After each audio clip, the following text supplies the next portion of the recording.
Ésaïe, chapitre 63.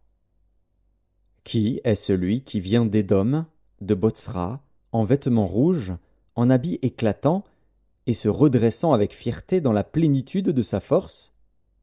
C'est moi qui ai promis le salut, qui ai le pouvoir de délivrer. Pourquoi tes habits sont-ils rouges, et tes vêtements comme les vêtements de celui qui foule dans la cuve?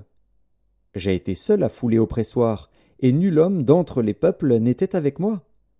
Je les ai foulés dans ma colère, je les ai écrasés dans ma fureur. Leur sang a jailli sur mes vêtements, et j'ai souillé tous mes habits. Car un jour de vengeance était dans mon cœur, et l'année de mes rachetés est venue. Je regardais, et personne pour m'aider. J'étais étonné, et personne pour me soutenir. Alors mon bras m'a été en aide, et ma fureur m'a servi d'appui. J'ai foulé des peuples dans ma colère, je les ai rendus ivres dans ma fureur, et j'ai répandu leur sang sur la terre. Je publierai les grâces de l'Éternel, les louanges de l'Éternel, d'après tout ce que l'Éternel a fait pour nous. Je dirai sa grande bonté envers la maison d'Israël, qu'il a traitée selon ses compassions et la richesse de son amour. Il avait dit, « Certainement, ils sont mon peuple, des enfants qui ne seront pas infidèles. » Et il a été pour eux un sauveur. Dans toute leur détresse, ils n'ont pas été sans secours, et l'ange qui est devant sa face les a sauvés. Il les a lui-même rachetés, dans son amour et sa miséricorde, et constamment il les a soutenus et portés aux anciens jours. Mais ils ont été rebelles, ils ont attristé son Esprit Saint. Et il est devenu leur ennemi, il a combattu contre eux. Alors son peuple se souvint des anciens jours de Moïse. Où est celui qui les fit monter de la mer, avec le berger de son troupeau? Où est celui qui mettait au milieu d'eux son Esprit Saint?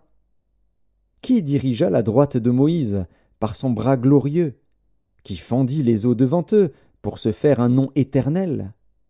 Qui les dirigea au travers des flots, comme un coursier dans le désert, sans qu'ils bronchassent?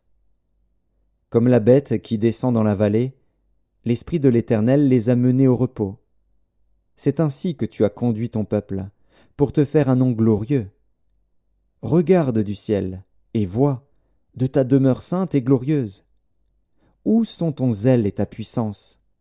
Le frémissement de tes entrailles et tes compassions ne se font plus sentir envers moi.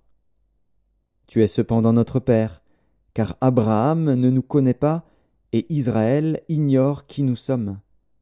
C'est toi, Éternel, qui es notre Père, qui, dès l'éternité, t'appelle notre Sauveur.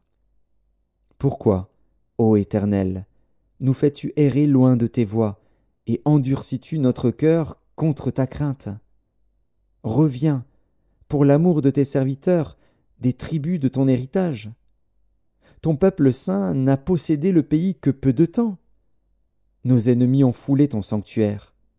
Nous sommes depuis longtemps comme un peuple que tu ne gouvernes pas, et qui n'est point appelé de ton nom.